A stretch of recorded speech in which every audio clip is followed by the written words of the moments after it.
The British justice system is the envy of the world. But in the past, mistakes have been made. Over the last 150 years, approximately 1,500 people have been hanged in the United Kingdom. Many of those desperately protested their innocence. Some of these long-standing convictions could be a miscarriage of justice. The evidence is so overwhelming that they have to tell the truth. In this series, a living relative will attempt to clear their family name. Questionable, very questionable, I would say. Searching for new evidence. They went over and shot him through both eyes. With help from two of the UK's leading barristers, one for the defence. There is a world of difference between an unpleasant journey and murder. And one for the prosecution. He cut off her head, dismembered her, and buried her in a place where he hoped she would never be found. They're on a mission to solve a mystery, submitting their findings to a Crown Court judge. Your Honour ought to declare the conviction for murder to be unsafe. Thank you both for your submissions. I shall consider these matters for myself. Can this modern investigation rewrite history?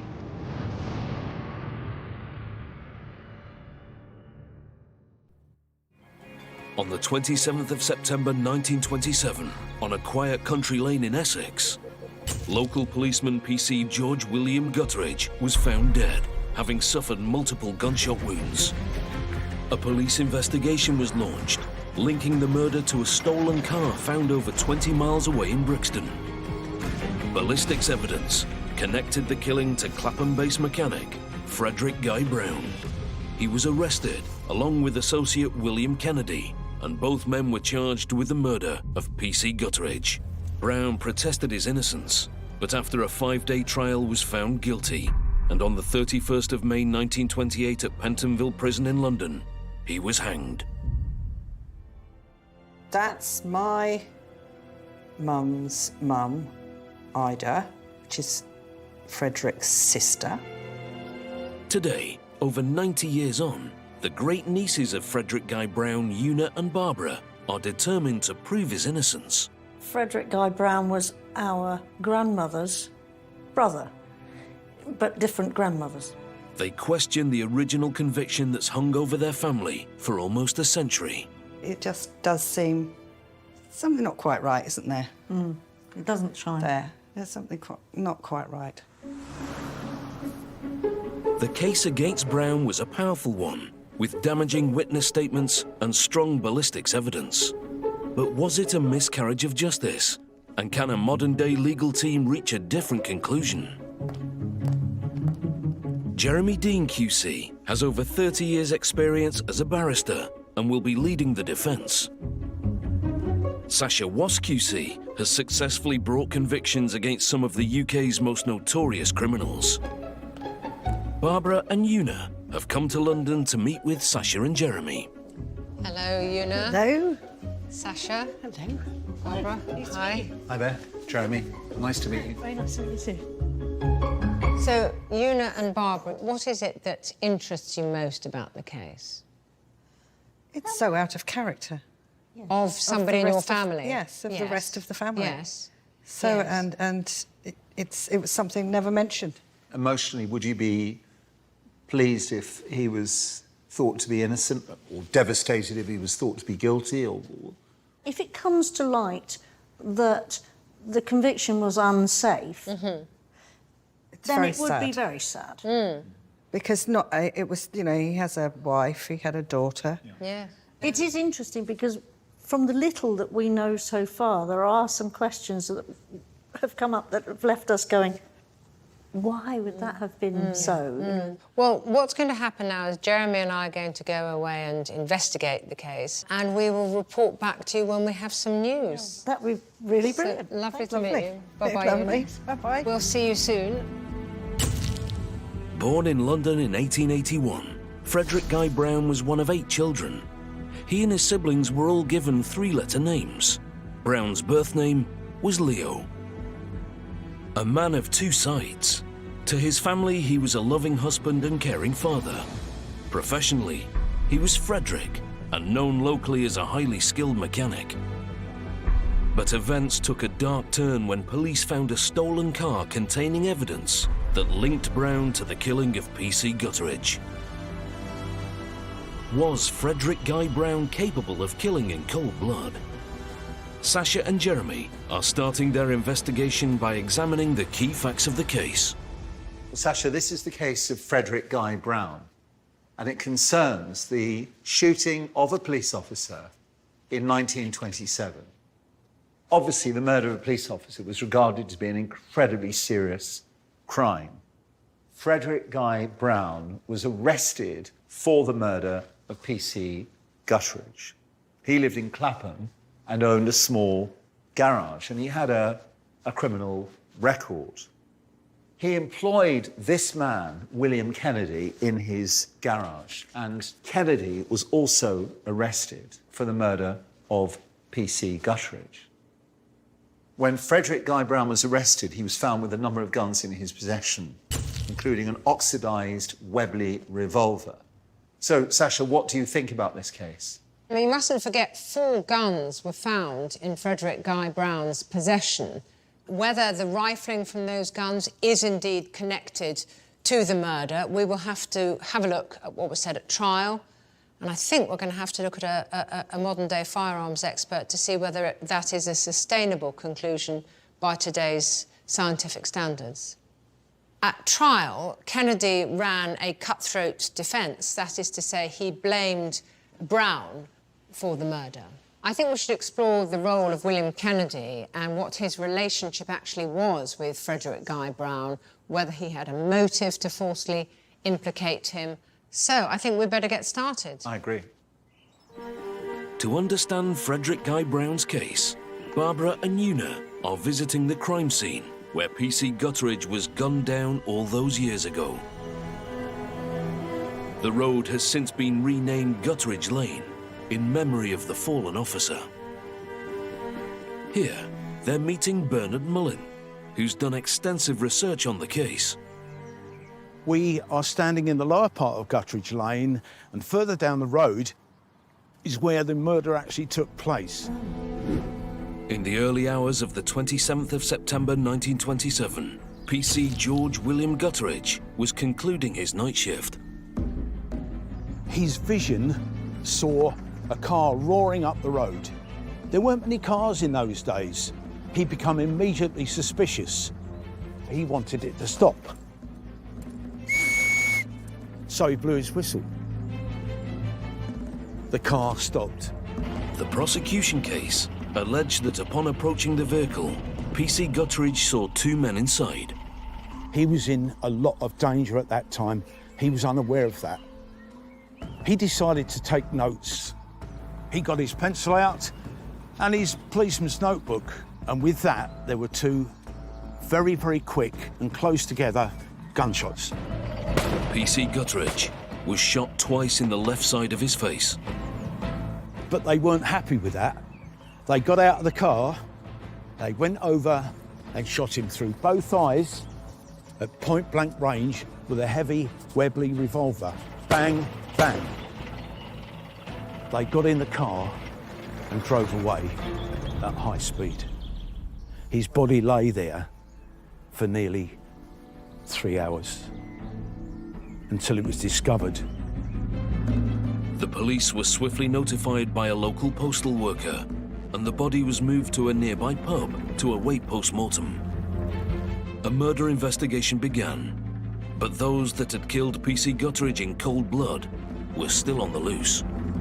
It does feel a little odd being here in this lane where this poor policeman was killed. By whom, we're not sure. Supposedly by a relative of ours. Yes. It's very uncomfortable feeling. Just hours before the shooting, Essex-based GP, Dr. Edward Lovell, parked his blue Morris Cowley in his locked garage. The following morning, the car was gone.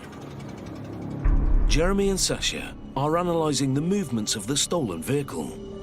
What evidence was there to link the car to the murder of PC Gutteridge? Let's have a look at a map of London and Essex. just so we have an idea of where the important things in this case actually happened. Now, over there in Billericay, Dr. Lovell's car was stolen at about 2:30 in the morning. Over in the middle, marked crime scene, is where PC Gutteridge was last seen alive at 3 o'clock in the morning, so half an hour after that. And then down here in Brixton was where Dr. Lovell's car, having been stolen in Billericay the night before, was found abandoned. And interestingly, Brixton was within a mile of Browne's garage, which was in Clapham. Now, firstly, the mileage fitted in with the pattern of the car having been driven from Billericay to the crime scene and on to Brixton. Secondly, blood was found on the running board of the car. And thirdly, medical equipment was left by Dr. Lovell in his car when he parked it at Billericay. No medical equipment was found in the car when the car was retrieved at Brixton. And medical equipment of the same type was found at Frederick Guy Browne's garage when police searched it 4 months later. The prosecution weren't able to prove that the medical equipment taken from the doctor's car in Billericay was the very medical equipment found in Frederick Guy Browne's garage. Jeremy, you're absolutely right. Dr. Lovell said, this is the type of medical material that I'm missing, exactly the same. I can't say it is the precise implement. He said that the medical equipment in his garage amounted to useful tools of his trade. So, according to him, he did have good reason to possess that medical equipment. Well, he offered an explanation which the jury could believe or not. It's also important to note that Frederick Guy Browne had an alibi. His wife and his landlady both said that they had no recollection of him staying away from home or being away from home generally, let alone in late September. So this is a further matter that needs to be taken into consideration. I agree, Jeremy, and I think the way we should approach it is simply to recognise he put an alibi forward, but it wasn't a watertight alibi. Well, let's reflect on that. All right. While family man Leo Browne was a reputable mechanic, his Frederick Guy persona had a history of petty crime. But murder was not on his list of prior offences. To learn more about Browne's character, Barbara and Una have come to Clapham to meet historian Josh Levine. Was their great-uncle really the type of man that would kill an unarmed police officer? Officially, in all the court documents, in all the official documents you find, he's known as Frederick Guy. But in all letters he writes, he signs himself off as Leo. It's almost as though he has two identities. If you look through, so you look through his previous convictions, so most of his previous convictions are, you know, they're not violence, they're theft, they're fraud. He doesn't drink. No. He doesn't smoke. No. He doesn't gamble. He goes, you know, he makes doesn't great have any of pains. those. He says, I have no vices. A couple of things I found here. When he was convicted, there was a group set up which fought for justice for Browne. Now, the person who is really instigating this justice for Browne is this man, Arthur Finch. Yeah. Now, he is whom? He is my grandfather. In one of these papers, your grandfather goes into quite a lot of detail about why he thinks there's been a miscarriage of justice. He says, Browne is a bandit with an utter disregard of the consequences of his action to himself and others. Bear in mind, he's writing this with the intention of getting him off. Yeah. It is unthinkable that he should have killed Gutteridge while that unfortunate man was lying wounded on the ground. So he's not trying to paint him as a good man. No. He's saying that he's a hot-tempered bandit. But at the same time, just because he is this kind of person does not mean that he's committed this murder. Yeah. I may be horrible, but not necessarily a killer. So we've seen what an interesting man, fascinating man Frederick is, with these two sides to him. But what none of this actually really tells us is, was he a murderer? Was he guilty? I don't think he would have killed in cold blood. 4 months after PC Guttridge's death, Browne was arrested for an unrelated car theft. Shockingly, police found several guns in Browne's car and in his garage. As part of their investigation, Sasha and Jeremy are meeting forensic firearms expert Mark Mestaglio. Was there a definite link between the guns recovered in Browne's car and the murder? So, Mark, you have here a selection of firearms and ammunition, which is all relevant to the case that we're dealing with. Can you talk us through each of them, please? Well, here we have a Webley Mark 6.455 revolver. This is the gun, or the same type of gun, that was found in Frederick Guy Browne's car, loaded when he was arrested. Correct. This model of firearm was said to be the murder weapon in the case of Frederick Guy Browne. Indeed. Obviously, anyone could have fired that gun.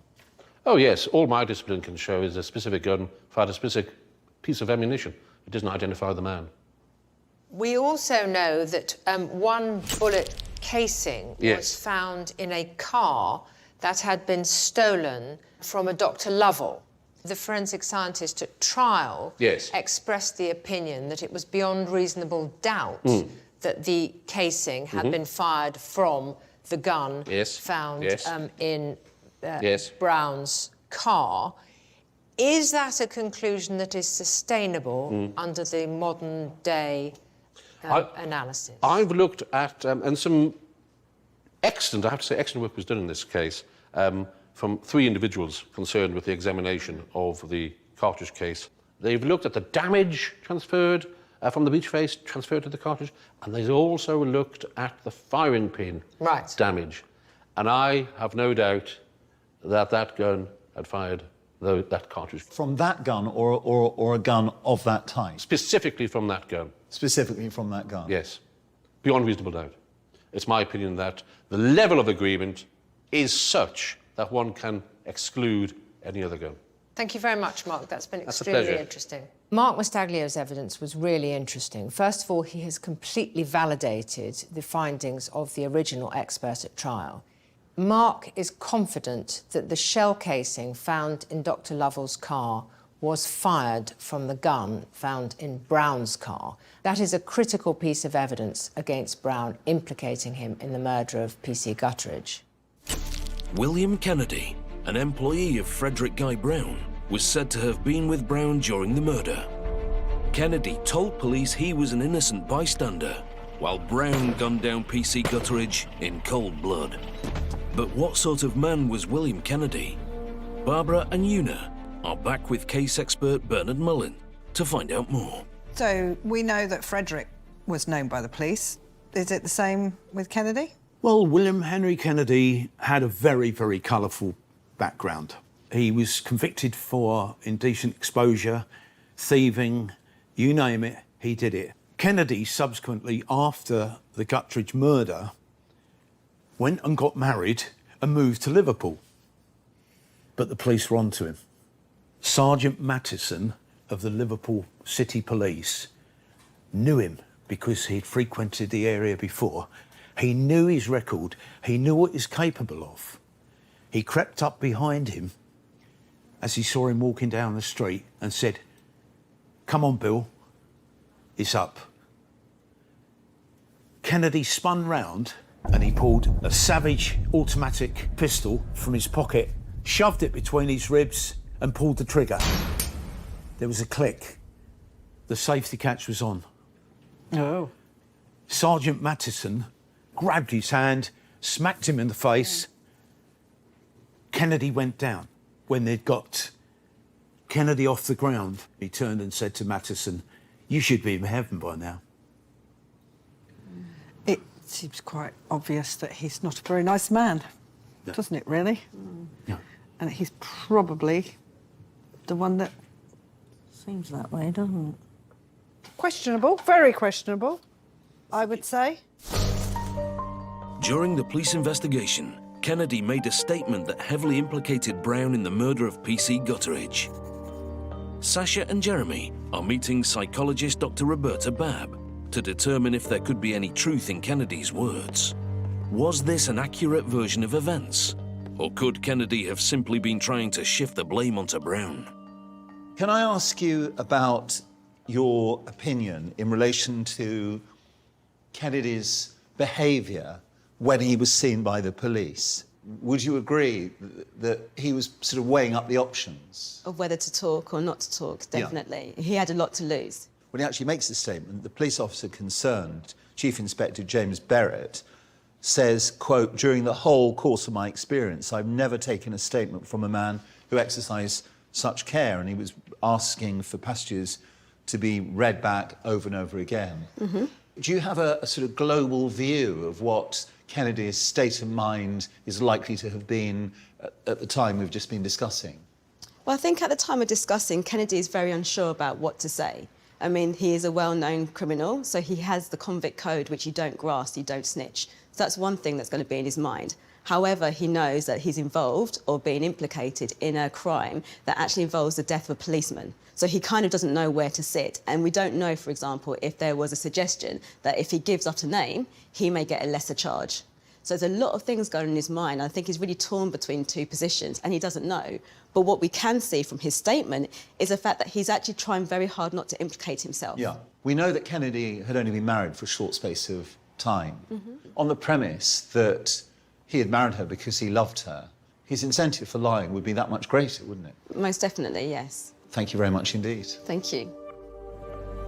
In April 1928, Frederick Guy Browne and William Kennedy were tried together at the Old Bailey. The statement Kennedy made to the police was read out in court, but the judge directed the jury to disregard it when considering their verdict for the charges against Browne. Prior to the trial, the Gutteridge murder case was widely reported in the press, naming Browne and Kennedy as the suspects. Barbara and Una are visiting Clapham Library to read about the trial from newspapers of the time. Browne always protested his innocence, but were the jury influenced by the media? The judge is telling the jury that they must not be influenced by any prepossessions or ideas they might have entertained before they came into the jury box. I don't think they... Once you know something, you can't unknow it. You can't unknow it. And it's bound to have an impact on how you think about a person. Yes. You know, a negative portrayal in the press is going to lead to a biased decision. Well, if you're told that somebody is a master criminal, you have bad and is bad and has done this and carries guns and deals with guns and all that sort of stuff. That is in your head. There's no two ways about it. That would be... You would have formed an opinion of sorts. Yeah.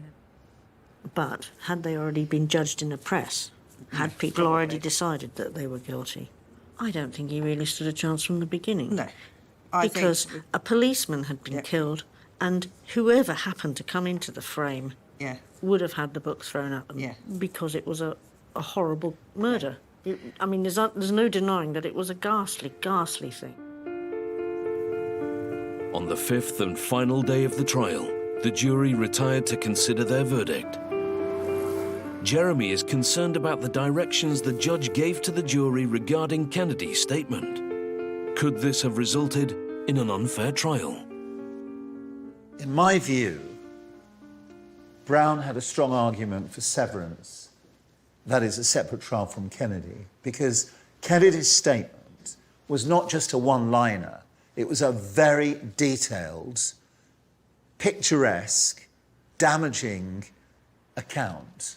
And the way I read Kennedy's statement is that it was clearly designed to lay the blame on Browne. And exonerate Kennedy. And exonerate Kennedy. There was a vivid description of how out of nothing Browne had shot the police officer repeatedly.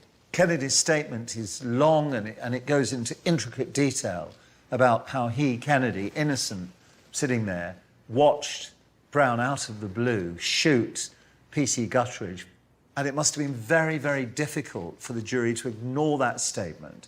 And it required the most powerful of directions from the judge. Judge gave what I think was a token direction. Did the judge give an adequate direction?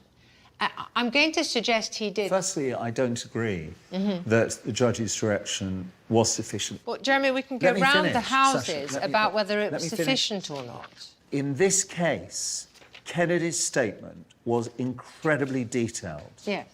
And when you stand that very detailed statement against the brief direction given, which was repeated in passing, I don't think it was sufficient. There was a direct connection between Browne and the firearm that had been used to kill PC Gutteridge. That was the strongest part of the prosecution case. And that alone was sufficient to allow the jury to return a guilty verdict against Browne. But we don't know whether they would have done that, albeit that you might be correct that that evidence was sufficient, had they not had this picturesque, compelling account advanced by Kennedy in the absence of anything other than what I regard to be a token direction by the judge. It's my view that Browne's trial was unfair as a consequence. The evidence against Browne alone was more than sufficient to enable the jury to return a guilty verdict of murder. We're not going to agree on this point. We're not going to agree on this, no. Officially, Kennedy's statement made no difference to the case against Browne because it wasn't admissible. The problem is that it was so detailed and implicated Browne so heavily and so picturesquely that, in my view, no jury could possibly escape from the rigours of Kennedy's statement. On the 27th of April 1928, the jury found both Frederick Guy Browne and William Kennedy guilty, and they were sentenced to death. In Pentonville Prison, while awaiting execution, the man known to his family as Leo Browne wrote an article about his secret life as a criminal. Could this account shed light on Browne's reasons for turning to crime?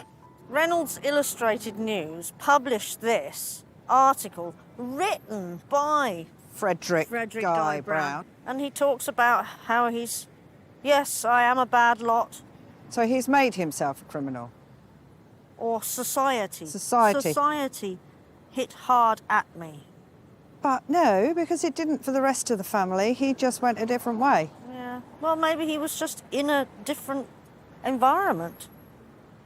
Oh, God, look at this. Last but not least, my deep and abiding affection for my wife and child. My love for my dear family has driven me to break the law, unknown to them many times. That's for making money, But this then. is not the place to get sentimental. Yes, so he was a criminal. Yes, but that doesn't necessarily make him a murderer. He accepts the fact he was a criminal and he did bad things and things he shouldn't have done. But he's got nothing to lose, really. No. There's nothing particularly violent in there. No. 3 years after the trial, the senior investigator in the case, James Barrett, wrote an article for a national newspaper which contains information that Jeremy finds concerning. Could this be the key to clearing Browne's name? Chief Inspector Barrett had said that at the earliest stages of the inquiry, he had no suspicion that Browne was connected with the murder. But he gave contradictory account in his article in the People, saying that he'd become convinced that Browne was mixed up with the murder, even if he'd not actually committed it. For me, there's an atmosphere of suspicion about the conduct of the police, which arises from certain of the circumstances pertaining at the time. It seems to be the case that this was a classic verbals case where Browne was fitted up by police officers and attributed comments that have a stench about them. Browne allegedly said, on being shown the nickel-plated revolver taken from his home, "Oh, you found that, have you? That's no good. It would only tickle you unless it hit you in a vital part. If you stopped me when I was in the car, I should have shot 5 of you and saved the other one for myself." This reads to me like verbals, like the old-fashioned we're going to fit this guy up and make sure he's convicted of murder. And this is, on that basis, a truly concerning feature of the case. Jeremy, I agree that those words alleged to have been said by Browne do not have the ring of truth about them. But before we can start suggesting that this entire case was a fit-up, just remember that the evidence against Browne, the most important evidence against Browne, was the connection between the shell casing in Dr. Lovell's car and the gun which Browne admitted was his gun. We don't know on what basis the jury convicted him of murder. This evidence was relied on by the prosecution. It is clearly tainted. You yourself accept... Completely agree. Yeah. Yes, completely agree. And on that basis, Browne did not receive a fair trial, and there is, in my view, a question mark over the safety of his conviction. On the 31st of May 1928... We'll never know.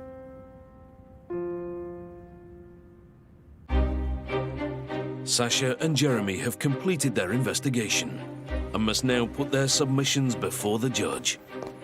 The firearms evidence in this case is compelling, and that has been confirmed by Mark Mastaglio. So I think Jeremy's got a problem on his hands. In terms of the way the trial was conducted, there are some very worrying features of what took place, and those are the aspects of the case that I'm going to be putting under the spotlight before Judge Radford. For Una and Barbara, this is the chance for them to clear their relative's name after over 90 years. Hello, Barbara and Una. Hello. Hi. Hello. Good to see you. Hello, nice to see you again. See you again. Good to see you. How are you feeling today? We're hoping that you've got something to present to him that will give Persuade us a him. positive. Yes. Give us a positive. Well, we have looked in a lot of detail at the circumstances of the case, and Sasha and I have liaised, but obviously we'll make our individual submissions to the judge. Yes, so if you follow us, we'll go this way, and then we'll go into the judge's room, all right? Yes. Sasha and Jeremy must now present their arguments to Judge David Radford. As a senior judge for over 14 years, he's tried some of the country's highest-profile murder cases. But what will he make of this brutal killing? Good morning. Please take a seat. I'm here today for me to consider, with the assistance of learned counsel, the safety of the conviction on the 27th of April 1928 of Frederick Guy Browne for the murder of Police Constable Gutteridge. Mr. Dean, would you like to start? Thank you very much indeed. So the first argument I advance on behalf of Mr. Browne is that the judge ought to have granted separate trials and allowed Mr. Browne to be tried without the unanswerable prejudice of Mr. Kennedy's statement featuring in his trial. And Roberta Babb, a modern-day psychologist who assisted us in the course of this inquiry, described how Kennedy would have had so much to lose and would have been motivated to say absolutely anything to save himself in the difficult circumstances of this case. Of course, at the very heart of my submission is the fact that what Kennedy said in his statement was not admissible evidence against Mr. Browne, and that therefore it was incumbent upon the judge to give the clearest possible legal directions to the jury in order to protect the interests of Mr. Browne. And although the judge did, on I think up to 5 occasions, refer to the legal principle that what Kennedy said in the absence of Browne was not evidence against Browne, the directions were short and cursory and did not sufficiently spell out or emphasize that it was incumbent upon the jury to ignore the detail, that it was irrelevant and that it should play no part in their consideration of the case concerning Mr. Browne. Finally, I come to the third basis upon which I invite Your Honour to consider Mr. Browne's conviction to be unsafe. the stench of police corruption. Firstly, an alleged conversation between the police and Browne went before the jury, and it was of the type that would be regarded as inadmissible because it's so obviously verbals type evidence, and that this evidence would not have been admissible or featured in a modern day trial. And for all those reasons, it's my submission that Your Honour should treat the conviction of Mr. Browne as unsafe and declare in those terms. Thank you very much, Mr. Dean. Ms. Wass, would you like to respond? Kennedy did not give evidence, but implicated Browne in his statement to the police. The judge gave clear and repeated directions. Mr. Dean identified 5 separate occasions when the judge told the jury to ignore what Kennedy had said when they came to deliberate the guilt or innocence of Browne. And those directions, peppered throughout the whole of the summing up, could not have been clearer. But ultimately, it was not the statement of Kennedy that convicted Browne. The car of Dr. Lovell was driven from Essex, where it had originally been stolen, to Brixton, less than a mile away from Browne's garage, where Kennedy worked. In that car was found a spent shell case, which, according to the evidence of Mark Mastaglio, was undoubtedly fired from the Webley revolver that was found in the driver's side of Browne's motor car. Exhibit 17 at the trial. Exhibit 17 at the trial. The experts at the time made that point. Mr. Mastaglio was in no doubt that that case was fired from that gun. There was simply no two ways about it. Browne himself had 4 loaded revolvers when he was arrested by the police. And as I have explained to you, Your Honour, one of those firearms, the Webley, was compellingly connected with the shooting. Separate trials, in my submission, would have made absolutely no difference whatsoever to the verdict in this case. And there is no reason to suggest that that verdict was unsafe. Thank you for your submissions, Mr. Dean, Ms. Wass. I'd be grateful if you'd give me some time now to reflect upon them, and to re-examine the papers which I've looked at before, and then in due course to let you know what my conclusion is about this case. Thank you. The legal arguments have now been presented to Judge Radford. But has Jeremy done enough to question the original conviction? So do you remain hopeful, or... No. You don't? No. Why? Up until we went and had the chat, I was quite positive it was going to be unsound, but I don't think so anymore. I think he was guilty as sin. Do you? You think Frederick Browne was guilty as sin? I do. All right.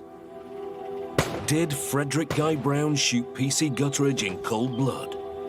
Or did his co-defendant act alone? And was Browne the victim of an unfair trial?